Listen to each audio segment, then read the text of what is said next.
بسم اللہ الرحمن الرحیم۔ السلام علیکم ناظرین، آتر معلومات کی دنیا چینل پر آپ کو خوش آمدید کہتے ہیں۔ ناظرین، اس ویڈیو کے اندر میں آپ کو بتاؤں گا کہ حضرت علی رضی اللہ تعالیٰ عنہ کی کمر مبارک کیوں چھپائی گئی، اور ساتھ ساتھ یہ بھی بتاؤں گا کہ حجاج بن یوسف جو کہ ایک ظالم حکمران تھا بنو امیہ کا، اس نے کیوں 30,000 مسلمانوں کی قبریں کھدوائیں اور ان کی لاشیں کیوں باہر نکالی۔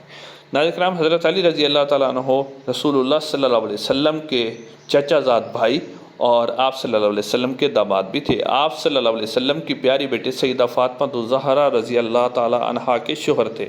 ناظرین، حضرت علی رضی اللہ تعالیٰ عنہ کے متعلق نبی پاک صلی اللہ علیہ وسلم نے ارشاد فرمایا، علی کی میرے ساتھ وہی نسبت ہے جو موسیٰ کی ہارون کے ساتھ تھی، مگر میرے بعد کوئی نبی نہیں ہے۔ ایک اور جگہ پر آپ صلی اللہ علیہ وسلم کا ارشاد ہے کہ علی مجھ سے ہے اور میں علی سے ہوں۔ اور ایک اور حدیث مبارکہ ہے جس میں اللہ کے رسول صلی اللہ علیہ وسلم نے ارشاد فرمایا کہ علی سے محبت صرف مومن ہی کر سکتا ہے اور علی سے بغض صرف منافق ہی رکھ سکتا ہے۔ ناظرین کرام، حضرت علی رضی اللہ تعالیٰ عنہ کی قبر مبارک کو کیوں چھپایا گیا؟ ایک صبح حضرت علی رضی اللہ تعالیٰ عنہ فجر کی نماز کے لیے مسجد میں تشریف لائے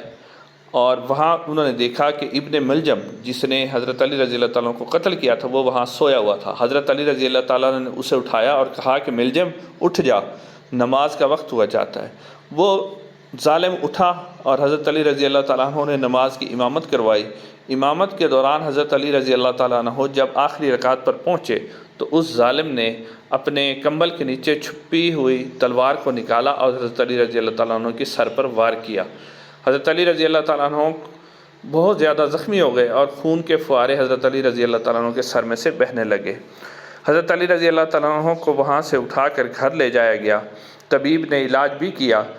مگر علاج کا کوئی فائدہ نہ ہوا۔ 19 رمضان المبارک کو حضرت علی رضی اللہ تعالیٰ عنہ کو اس ابن ملجم نے تلوار کے وار سے زخمی کیا تھا، اور 21 رمضان المبارک 40 ہجری کو حضرت علی رضی اللہ تعالیٰ عنہ شہید ہو گئے۔ ناظرین کرام، حضرت علی رضی اللہ تعالیٰ عنہ نے اپنے بیٹے حضرت حسن اور حسین رضی اللہ تعالیٰ عنہ کو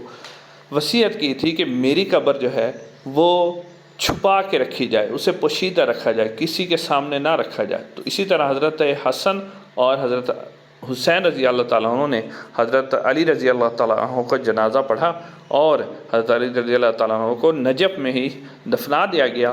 اور سوائے چند خاص لوگوں کے، یعنی کہ جو حضرت علی رضی اللہ تعالیٰ عنہ کے خاندان کے افراد تھے، ان کے سوا کسی کو بھی قبر کی جو ہے پتہ نہ بتایا گیا کہ قبر مبارک حضرت علی رضی اللہ تعالیٰ عنہ کی کہاں ہے۔ اس کی وجہ یہ ہے کہ حضرت علی رضی اللہ تعالیٰ عنہ نے اپنی زندگی کے دوران جب وہ زندہ رہے تو نبی پاک صلی اللہ علیہ وسلم کے ساتھ مل کر انہوں نے بہت بڑے بڑے کفار کے سرداروں اور عظیم عظیم جنگجوؤں سے حضرت علی رضی اللہ عنہ نے لڑائی کی، اور ان سب جو رسول اللہ صلی اللہ علیہ وسلم کے بڑے بڑے دشمن تھے اور بڑے بڑے سردار تھے، بڑے بڑے پہلوان تھے اور بڑے بڑے حکمران تھے، ان کو حضرت علی رضی اللہ تعالیٰ عنہ نے جنگ کے درمیان انہیں قتل کیا تھا، اور حضرت علی رضی اللہ تعالیٰ عنہ کی بہادری اور شجاعت سے وہ ڈرتے تھے۔ تو حضرت علی رضی اللہ تعالیٰ عنہ کو یہ خدشہ ہوا تھا کہ کیونکہ جو میرے بعد حکومت آنی ہے وہ بنو امیہ کی حکومت آنی، اور بنو امیہ جو ہیں اور بنو عباس جو ہیں وہ سب حضرت علی رضی اللہ تعالیٰ عنہ کے بغض سے بھرے ہوئے تھے، ان کے دل میں حضرت علی رضی اللہ تعالیٰ عنہ کے لیے بہت زیادہ نفرت تھی۔ تو وہ حضرت علی رضی اللہ تعالیٰ عنہ کو یہ خدشہ ہوا کہ یہ دنیا میں تو مجھ سے بدلہ نہیں لے سکے، کیونکہ وہ حضرت علی رضی اللہ تعالیٰ عنہ سے لڑ نہیں سکتے تھے۔ جو بھی لڑائی حضرت علی رضی اللہ تعالیٰ عنہ سے انہوں نے کی، ہر لڑائی میں شکست ہوئی، اور مولا علی علیہ السلام کو ہر لڑائی کے اندر کامیابی اللہ تعالیٰ نے نصیب فرمائی۔ تو جب ناظرین حضرت علی رضی اللہ عنہ کو یہ خدشہ تھا کہ یہ میری جو لاش ہے یہ قبر سے نکال کر اس کی بحرمتی کریں گے، تو حضرت علی رضی اللہ تعالیٰ عنہ نے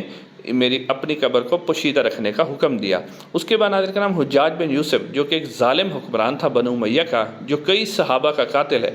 جب وہ حکمران بنا تو اس نے حکم دیا کہ جو ہے قبروں کی کھدائی کی جائے۔ کہا جاتا ہے کہ تاریخ میں لکھا ہوا ہے کہ اس نے 30,000 کے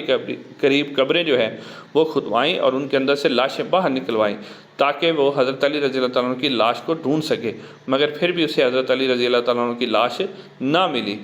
جو حضرت علی رضی اللہ تعالیٰ عنہ نے خدشے کا اظہار کیا تھا وہ خدشہ سچ ثابت ہوا کہ وہ حضرت علی رضی اللہ تعالیٰ عنہ کی لاش مبارک کو قبر سے نکال کر بحرمتی کرنا چاہتے تھے، اسی لیے ناظرین حضرت علی رضی اللہ تعالیٰ عنہ کی قبر مبارک کو پوشیدہ رکھا گیا۔ تو ناظرین آج کے لیے اتنا ہی، انشاءاللہ اگلی ویڈیو میں آپ لوگوں سے ملاقات ہوگی۔ السلام علیکم ورحمۃ اللہ وبرکاتہ۔